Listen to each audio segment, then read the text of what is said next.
spread my word in public forums. I would do just about anything for him. Defend you from all enemies, domestic and foreign. Tyranny is not only reigning, but in fact you know it's pouring out. Injustice is ignoring. All the people are left torn. It's not so easy in this world to see the devils without horns. But let's face it, time is wasted. Tails are chased without reform. So don't vote them up in. Show them all the door. Not just talking about Republicans, but all of them, of course. Yo, what's up, guys? I'm gonna do a quick video here. Hopefully it'll be a quick video and this won't take too long. Wait, hold on a second. I need a drink. That was almost like an advertisement, wasn't it? Except for I should have had a label on the cup, some kind of brand. If anybody wants to pay me for putting ads in my video, let me know. Just kidding. I see there's a lot of talk about this online in the online firearms community, but because I think that community kind of coincides with like the outdoor community and the camping and the survivalists and the doomsday preppers and I don't know, the zombie apocalypse crowd and whatever else there is, So one thing that's a common debate is, what is the ultimate survival gun? Okay, you see that a lot. I see that all the time, that question. Some Gun Digest or somebody just posted that as a question on Facebook not that long ago, and it got me thinking, like, man, I really need to do a video on this, because when you read what some people's ideas are of what their ultimate survival gun is, it really makes you question their qualifications. And what are your qualifications for surviving? Do you have military training? I do not. So a lot of you might be ahead of me in that sense. But I'm going to tell you something about it. A lot of the military guys think that they're way ahead of the game when it comes to surviving. In a lot of ways, they probably are, and they're rightfully so.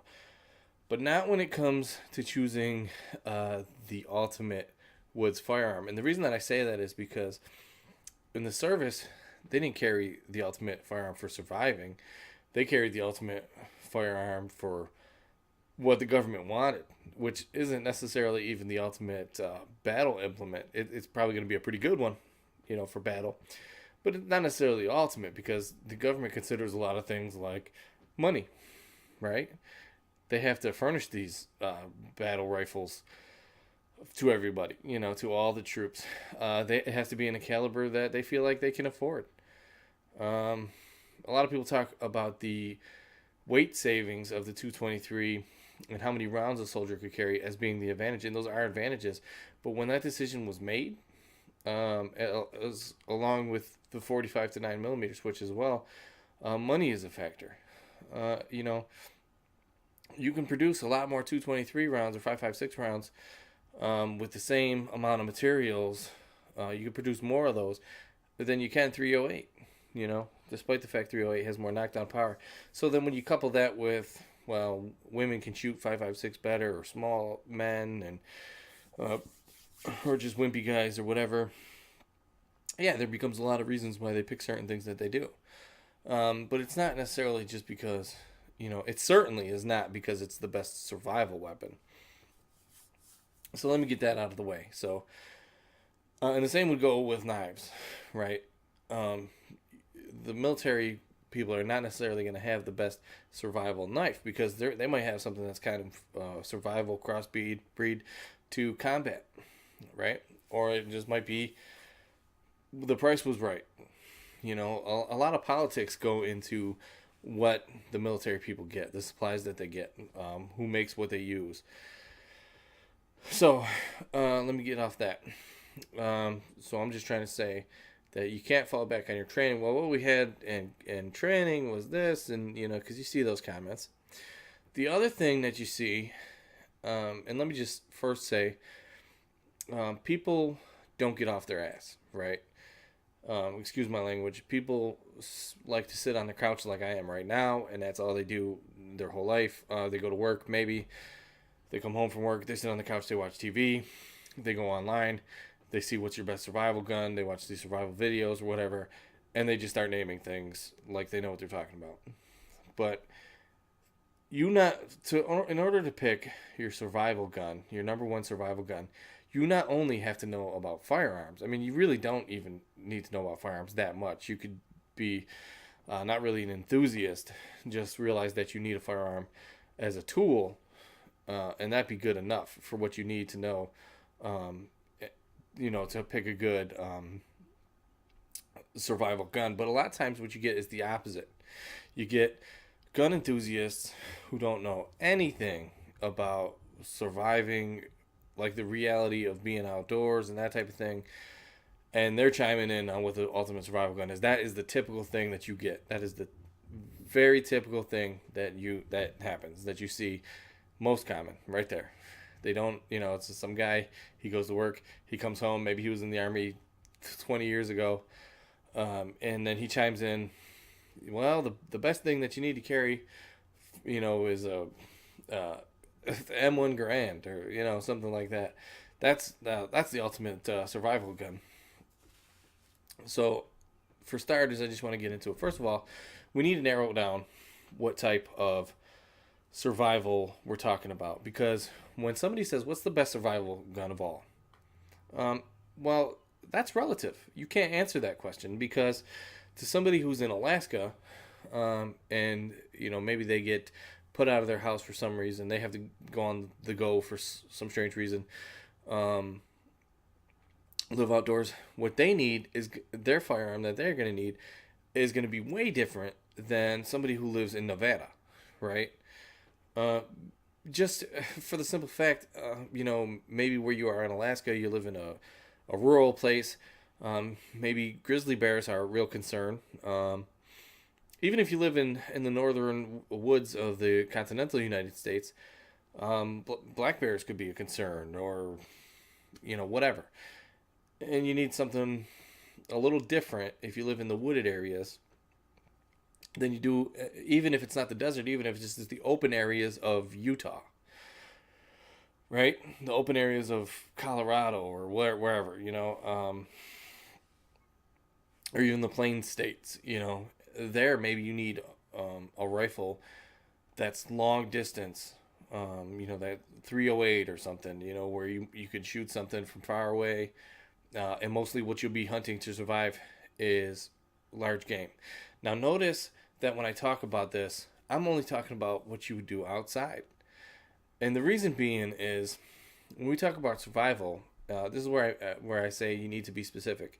Because if we just say that, what's the ultimate survival gun, period, and that's just the end of the question. Like I said, it's all relative. You can't answer that question. Because if I have a cabin somewhere, right? Or if my surviving is just at home, let's say it's a zombie apocalypse tomorrow, and I'm just gonna hole up here. I'm gonna board up the windows and whatever. I can have whatever I want, right? I can have a Barrett 50 cal or whatever. It doesn't matter, right? I can have like a whole assortment of what I want. So I'm not even going to try to answer that. But even if I had like a cabin in the woods, right, I can get whatever I want there, like with a four-wheeler or whatever, hike it in, whatever. Maybe there's a driveway to the place, right?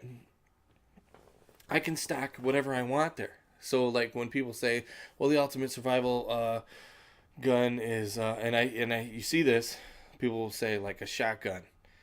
Shotgun and 500 rounds of various things like slugs, buck, and bird. That way you can hunt whatever you want, and you can use it for all types of different purposes, and it's the most versatile. And that is true. That's absolutely true. A shotgun is the most versatile thing that you can have. And I will say that 12 gauge shotgun was the most popular answer I saw on that survey on Facebook.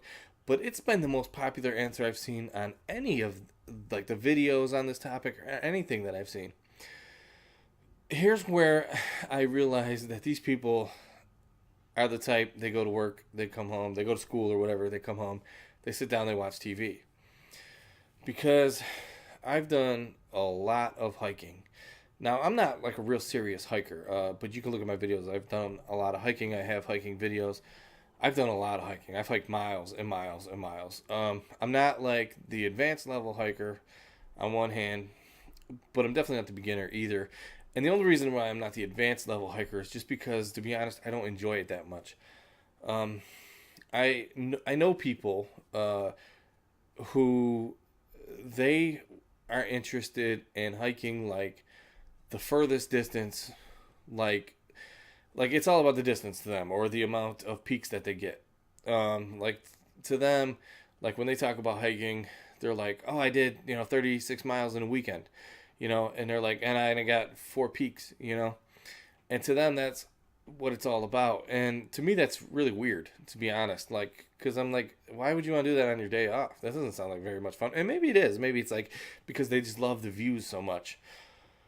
And the views are incredible. When you get to the top of a mountain, it's just incredible. But and I'm not talking about like any serious mountain out west or in Alaska or anything. I'm just talking about like 4,000, 5,000, 6,000 footers. Um, like the Adirondacks or New Hampshire, you know, those types of mountains. And, I don't see how that's fun. I do see how they love the view or whatever, but I don't see like those people who hike like that. It's just not fun to me. I guess if, I don't know. If I was younger, I guess maybe it would be fun. I wish I had gotten into it earlier or whatever, but that's unimportant. Just for me, what I like doing, I just like getting out there and being in the woods. Like, so the hiking is the secondary thing for me. Like, for a lot of those people, like, hiking is the first thing. And then just being out in the woods and experiencing it is the second thing. That's how it seems, anyways, by the style of what they do. For me, I just like being out there. That's the important thing to me. That's the cool thing to me, is just being out in the middle of nowhere. That's cool to me. I don't have to, once I get out there, I don't have to keep going. Like, I'm more the type, I'll hike in 2 miles somewhere, 2 or 3 miles. And if you're hiking 2 or 3 miles, like in mountainous terrain, it's like, it's literally like hiking, three, depending on how serious the terrain is, it's like hiking like 2 or 3 times that on flat land. So put that in perspective. So if you're and in the winter, it's even double that. So if you're hiking like 2 miles up a mountain, where you have to climb 2,000 foot elevation or 3,000 foot elevation, that's going to be a hard 2 miles. For the average person, an experienced hiker, it's whatever. It's probably not that hard, but to the average person, it's going to be a good day's work for sure. So that's what I'll climb out something like that. Doesn't have to be for me. That's the other thing too. For a lot of other people, when they hike, they have to be like climbing a mountain. They don't want to just like hike. For me, I don't. I could just be walking through the woods. That's good enough for me. And I don't really like watch the nature or anything like that. It's not about that for me. I'm not like a bird watcher or something.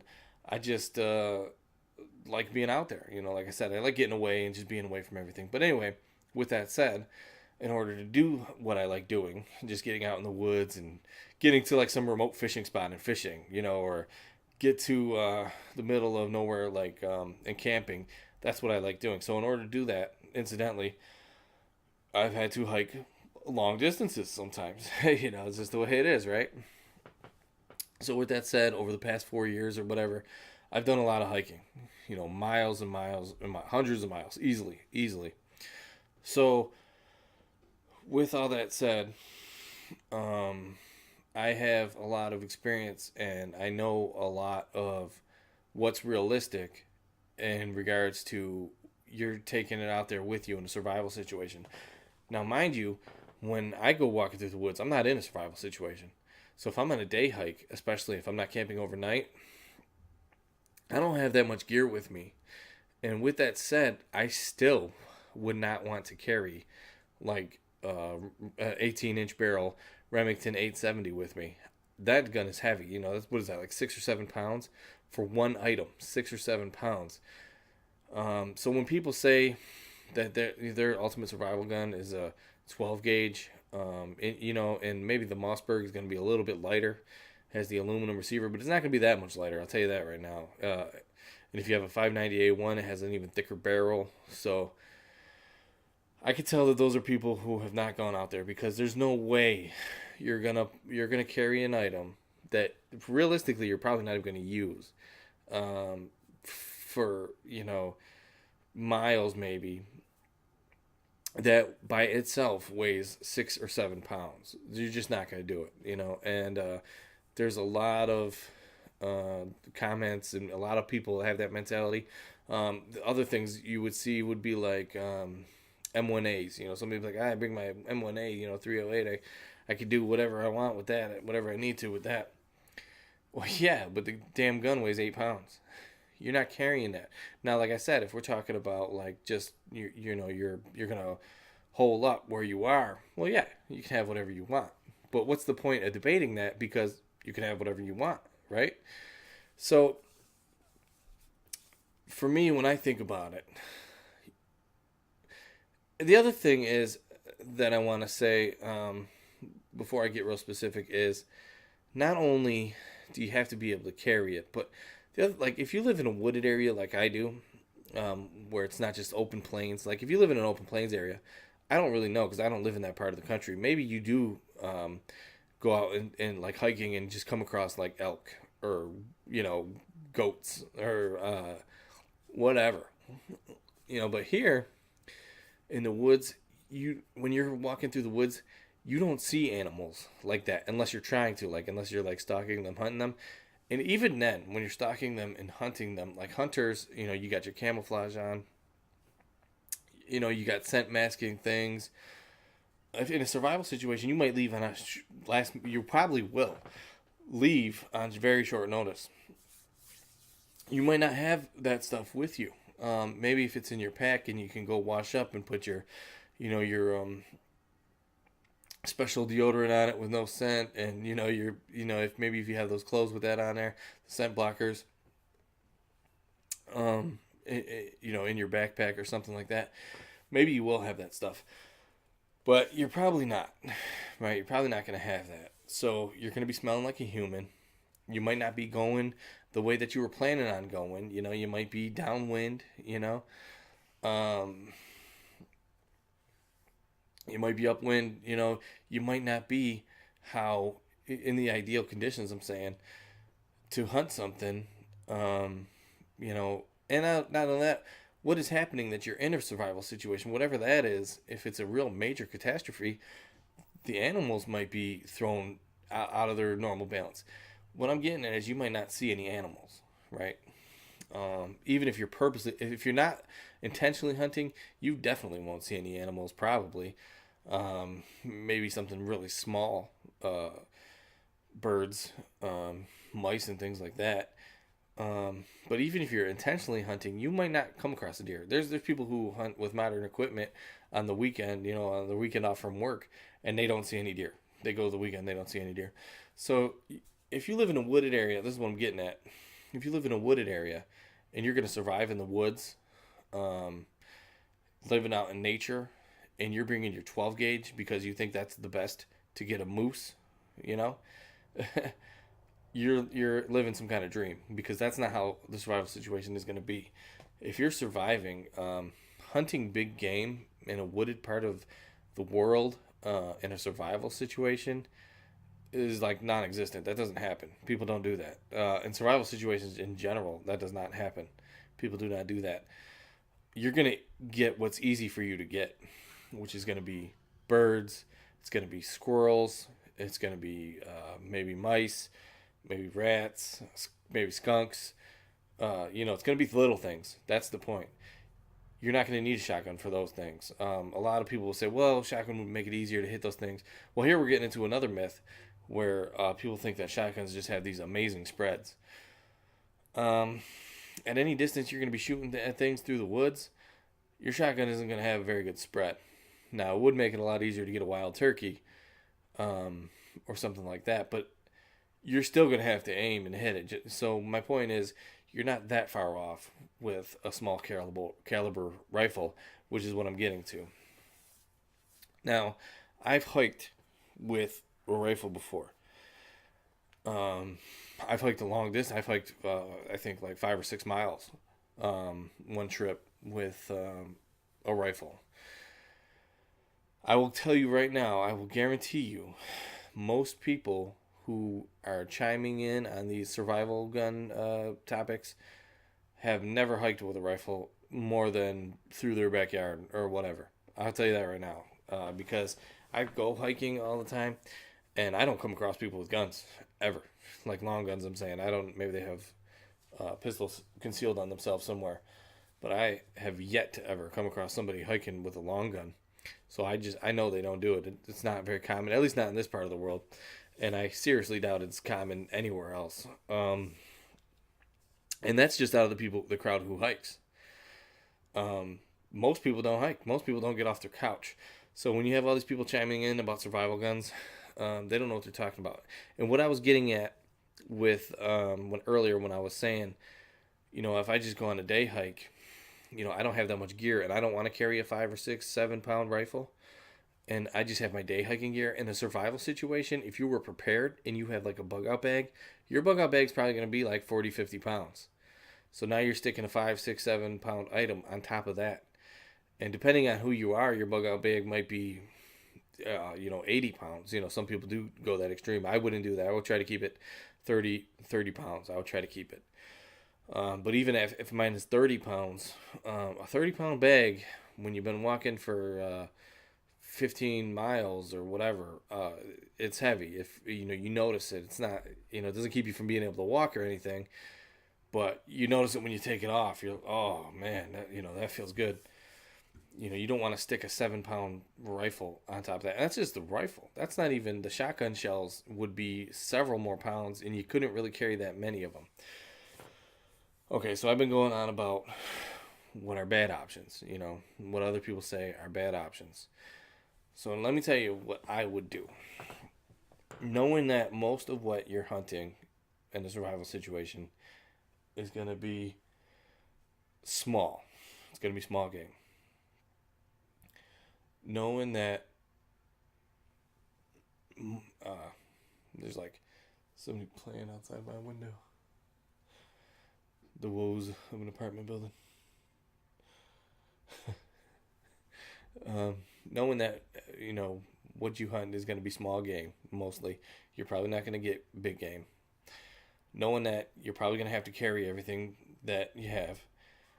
Considering that we're not talking about the stay at home, hunker down kind of survival. There's the neighbor kids. Knowing that we're not talking about that kind of survival. With all that in mind, here's what I think would be a good option.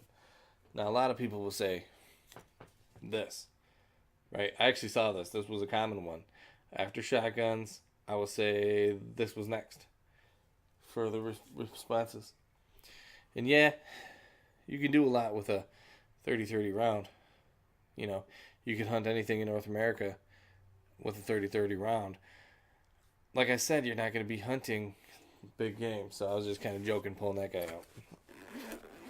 I believe you would be much better off, much better off with this. Yeah, that's right. Ruger 2245.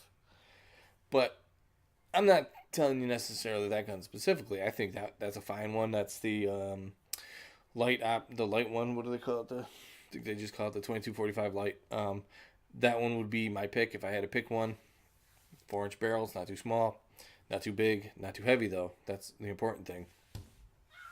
22 caliber. It's very light. The downside is you lose a little bit of that aim. You lose a little bit of your accuracy because you have a pistol instead of having a rifle. Obviously, a rifle is going to be more accurate. And you lose a little bit of power. Because the reason why I say that that's important is because now if you do happen to come across a deer and you have a 22, and this is one of the main reasons why I think you're much better off having a 22, is because if you have your 22, a lot of people take deer with a 22.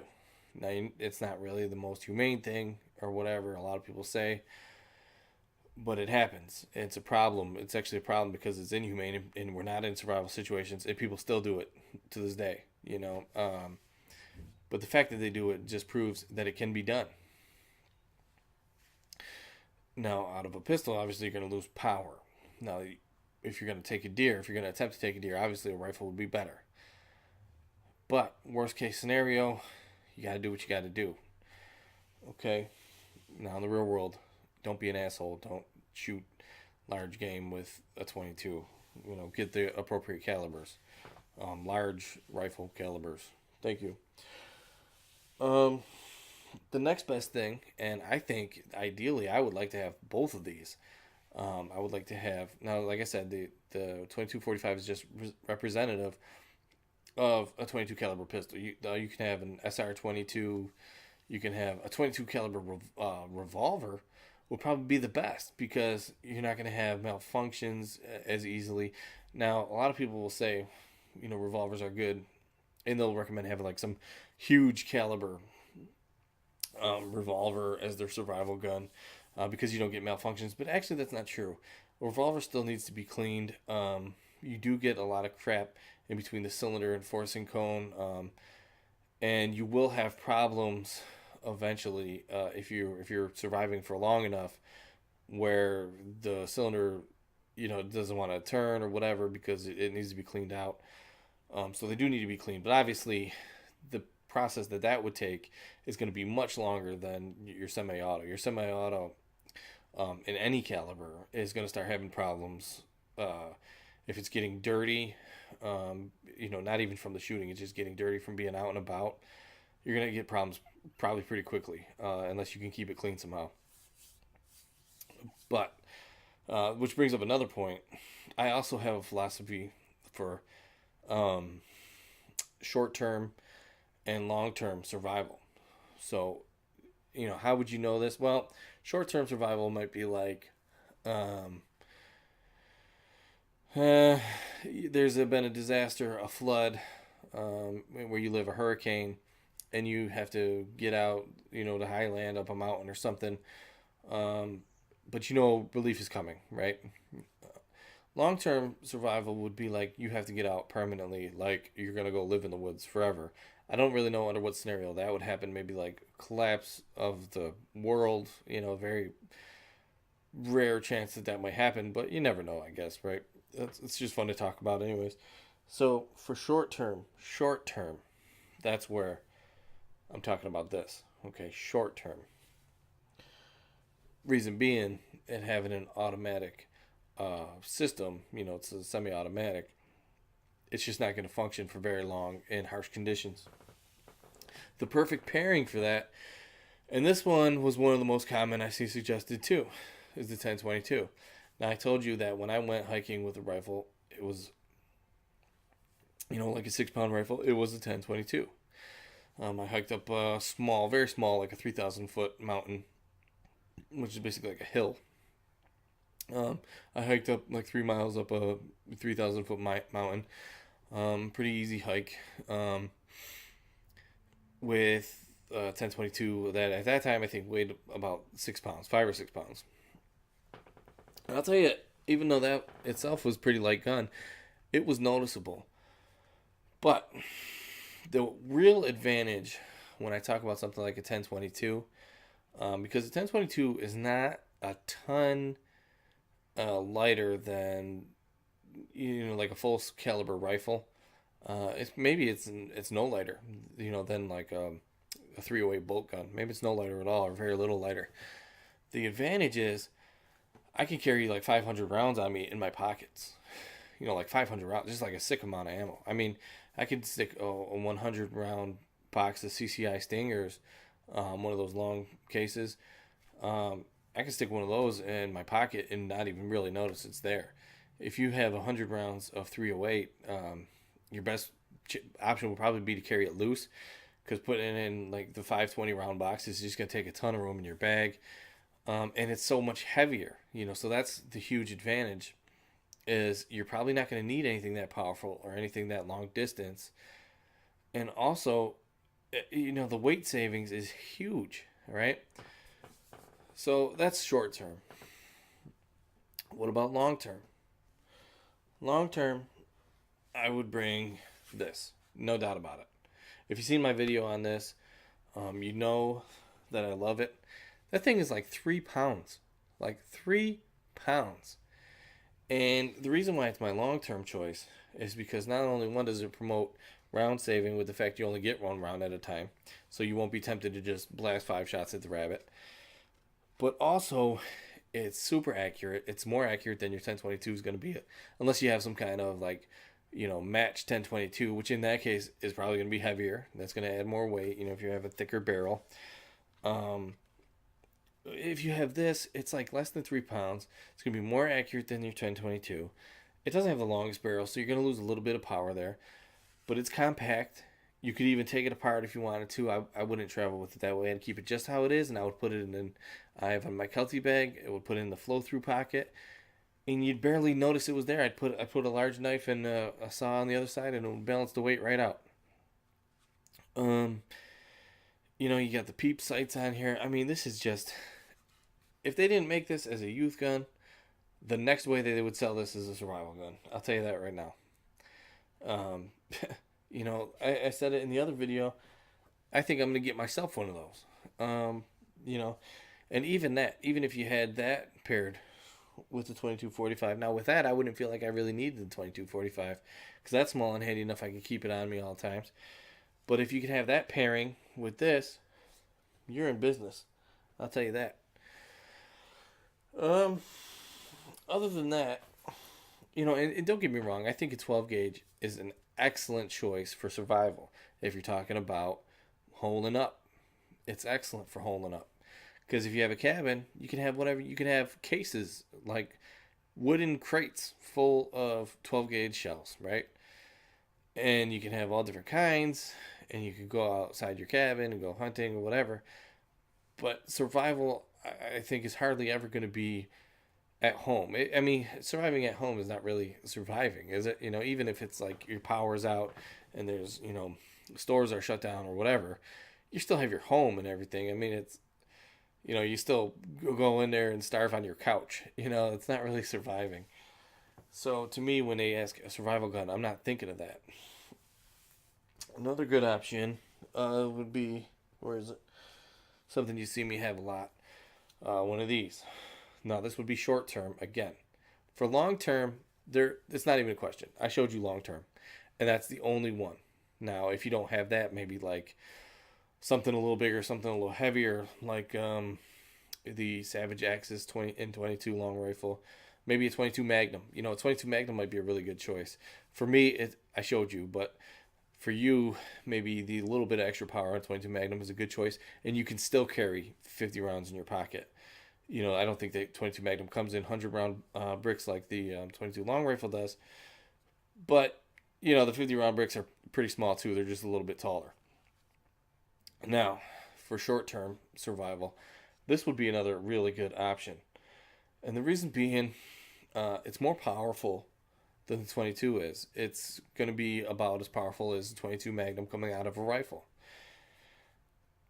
But it's in this tiny little package. And this thing doesn't even weigh a pound. Not even a pound. Loaded, I don't ever weigh it loaded, but maybe it's a pound. Maybe it's slightly over a pound, a couple ounces. But come on. You could put this in, you could have 3 of these. And 3 of these would weigh with this little the tiniest, lightest rifle that you can find weighs. I'm not aware of any rifles that are lighter and smaller than this one, unless they fold or come apart or something. But even then, they're probably not lighter, maybe shorter. And you can fit 3 of these babies in your bag and have the same weight as that. And the ammo for this, a little heavier. You're not going to carry hundreds of rounds like you could for that, which is a downside. But I guess where you save the weight on the gun itself, that's where you have the room for a little bit more weight of ammo. But the ammo is still very light. It's not like carrying a 45 or 44. The ammo is very small. It's very light. You can carry a box of 20. It doesn't really weigh anything. If you get the aluminum case stuff, it weighs even less. So I think this is a really good option. I think a lot of people will probably laugh at that. And one thing that you're going to lose with this is I shoot this very well myself. But if you don't, you're not going to be hitting anything with long distance. That's why this would be my choice. I'm just saying that this would be a really good option if you didn't want to bring a rifle at all. because you get a lot of power in a little small package. Any of those little pocket nines would be the same exact way. They're a little bit bigger, but you get a little bit more power and maybe a little bit more shootability. A lot of people can't shoot what I just showed you. Another option, that's the Ruger. Another option would be the Kel-Tec, which is the P3AT, which is basically the same thing. A little bit lighter, though, actually. And of course, you can carry like a full-size handgun.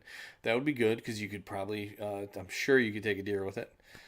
The problem I see with having like a full caliber, with bringing something like this, is yeah, sure, it's fine.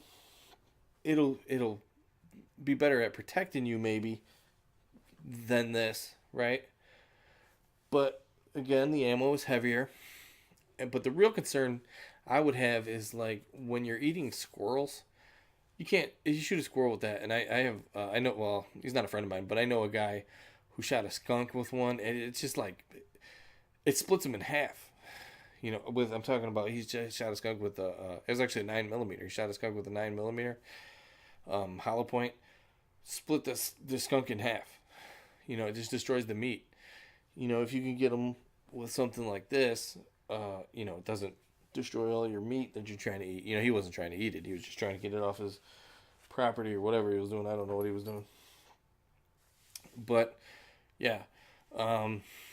So, short term, either way, I'm going 22. You can pick 22 long rifle, 22 Magnum. That's up to you. Even, 223 wouldn't be too bad. That might be a good best of both worlds. Now, I wouldn't carry an AR, because an AR, maybe if it was like a stripped to the stack, like a really stripped AR, that was only coming in at maybe 6 pounds even. Maybe then I would carry an AR, but I wouldn't carry an AR with all kinds of crazy optics, unless you're surviving from like an invading army. Now that's a whole different topic. Now I'm going with the military loadout, where my weapon isn't for like getting me food and protecting me from wildlife. It's a battle weapon then. That's different. I'm not talking about that. I'm just talking about for surviving in the woods. I probably wouldn't bring an AR.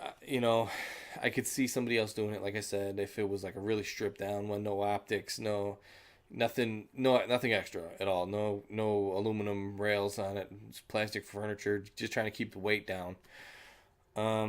Yeah, because then you have a lot of firepower.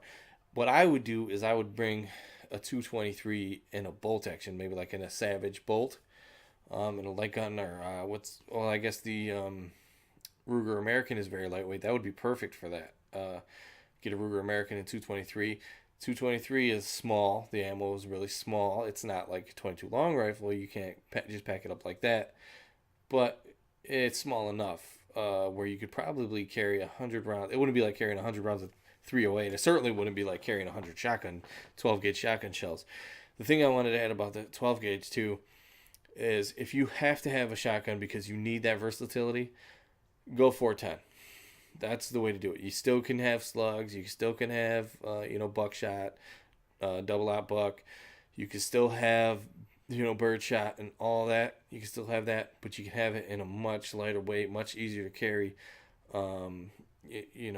form. So, yeah, I think that just about covers it. Basically, I guess the moral of this whole thing is consider the source. When somebody's giving you advice on what they would carry, look at their videos. Are they going out in the woods? Do they know what they're talking about? Make sure that there's somebody who is not only into firearms, if you're going to take their advice, I'm saying, but they're also into surviving. And also think of relative, because the most of what I've been talking about is going out into the woods. You might not live in a wooded area. So for you, having a 22 long rifle might be pointless when the closest animal that you would ever see would be 100 yards away maybe. That would be a very different scenario as to where I'm going to come across squirrels that are 20 feet away. That's very different. So just keep that in mind and always consider the source. And that's my take on what the best survival gun is. And I think even short term, I said short term, maybe I would go for something automatic.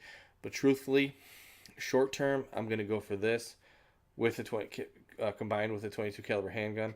And long term, I'm ditching that handgun, or I'm like stashing it somewhere, and I'm just going with this.